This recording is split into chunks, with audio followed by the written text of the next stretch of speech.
Bonjour à toutes et tous, aujourd'hui parlons des boissons à privilégier ou pas en cas de canicule. En effet, il faut partir du principe que l'on ne peut pas boire n'importe quoi ni n'importe comment. Je vous ai déjà parlé de la guéguerre entre les boissons fraîches et les boissons chaudes dans mon post, le trio parfait contre les fortes chaleurs. Je vous laisse y retourner au besoin. Mais là, nous allons évoquer ce qu'il faut boire et ne pas boire et comment, qualité, température, quantité, etc. D'abord la méthode recette de chimiste, en partant de votre eau du robinet, mais l'idéal étant de partir d'eau distillée. Les trois ingrédients de base les plus courants sont le bicarbonate de sodium, soit le bicarbonate de soude classique, pour l'apport en sodium pour réguler l'acidité, le sulfate de magnésium, le sel d'Epsom, de qualité alimentaire, pour l'apport en magnésium qui donne une texture ronde en bouche, et le chlorure de calcium ou carbonate de calcium pour l'apport en calcium.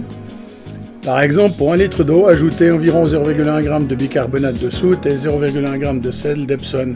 Secouez bien, vous obtiendrez une eau douce légèrement minéralisée, excellente pour le goût au quotidien. Il vous faudra une balance de précision en milligrammes près car les quantités sont infimes.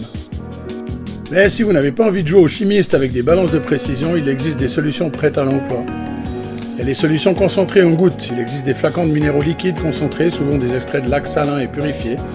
Il suffit d'ajouter quelques gouttes directement dans votre eau filtrée ou votre eau du robinet pour l'enrichir instantanément en magnésium, potassium et oligo-éléments.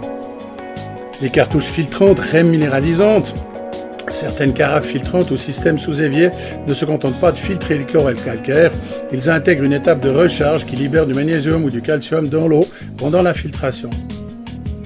Les pierres de minéralisation, inspirées des méthodes traditionnelles, notamment en Asie, des pierres naturelles comme la pierre de Méfan ou des billes de céramique enrichies en minéraux peuvent être placées au fond d'une carafe d'eau.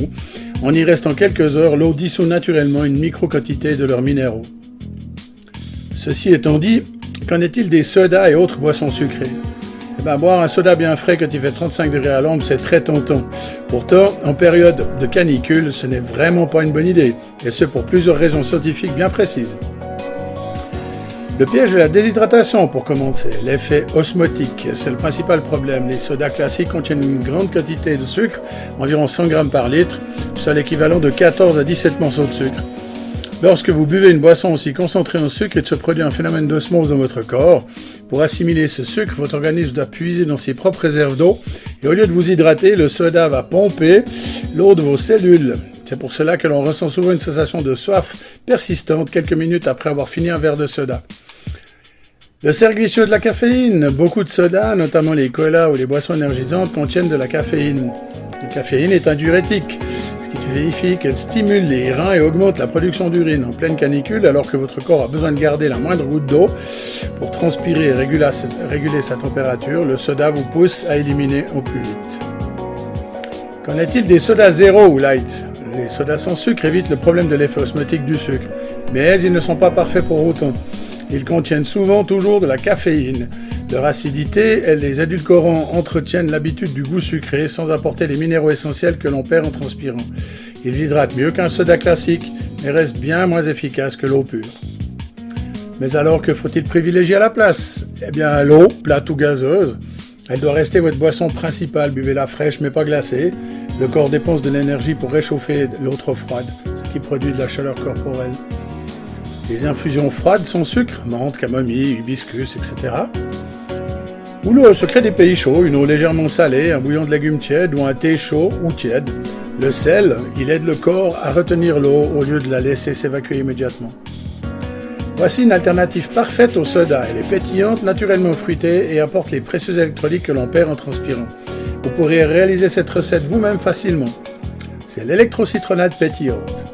Cette boisson, combinée avec de l'acidité désaltérante du citron, les minéraux du sel marin et le côté festif des bulles, est vraiment la boisson idéale.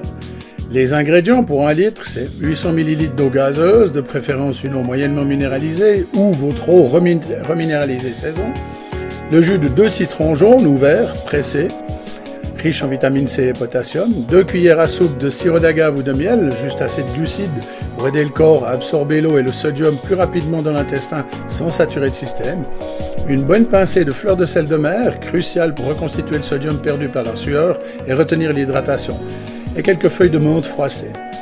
La préparation est très simple. Dans le fond de votre carafe, vous versez le jus de citron, le sirop d'agave et la pincée de sel. Vous mélangez énergiquement à l'aide d'une cuillère pour bien dissoudre le sel et le sucre. Ensuite, vous ajoutez les feuilles de menthe légèrement froissées entre vos mains pour libérer les huiles essentielles.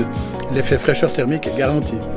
Ajoutez des glaçons, puis versez directement l'eau glaceuse bien fraîche par-dessus. Remuez doucement une dernière fois.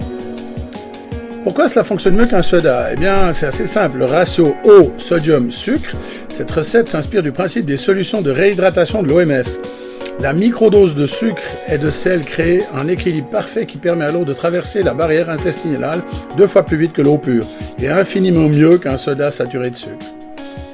La menthe, elle contient du menthol qui active le thermorécepteur de la bouche. Cela envoie un signal de fraîcheur immédiat au cerveau, diminuant la sensation de surchauffe. Voilà, j'espère que ces recettes vous auront plu et comme toujours, si vous avez d'autres questions, je reste à votre disposition sur mon site vermoin.ch ou sur mes réseaux Instagram, TikTok, LinkedIn et YouTube. Et en attendant, soyez prudents, santé et bon chemin de vie.